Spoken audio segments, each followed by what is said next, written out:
Résolument avant-gardiste, Edgar Degas tourne rapidement le dos à la voie toute tracée d'une carrière officielle pour se consacrer à un travail artistique plus proche du réel et de cette modernité que célèbre Baudelaire. Appartenant officiellement au mouvement impressionniste aux côtés de Monet, Cézanne ou Renoir, Degas ne les rejoint pourtant pas dans leurs traits d'expression les plus connus. Il ne trouve finalement sa place dans ce mouvement que dans la défense d'une valeur commune prônée par le groupe, la liberté de peindre. À partir des années 1860, l'artiste surtout connu pour ses peintures et ses pastels se tourne aussi vers la sculpture. Là où d'autres travaillent la glaise, Degas préfère façonner la cire, souvent mélangée de suif et de colorant. Hésitant à achever ses esquisses, Degas les modifie sans cesse, sans jamais les traduire en bronze.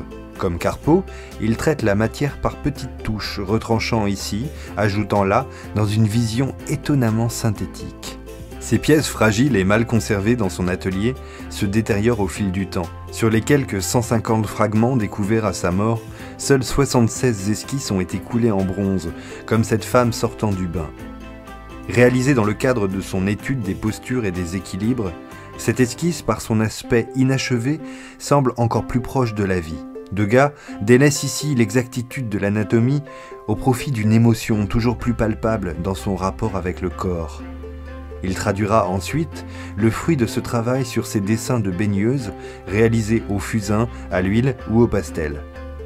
Destinée à l'intimité de son atelier, la femme sortant du bain illustre la préoccupation première de Degas, saisir l'instant à travers l'éphémère de gestes quotidiens, 100 fois répétés, car pour lui, c'est dans le commun qu'est la grâce.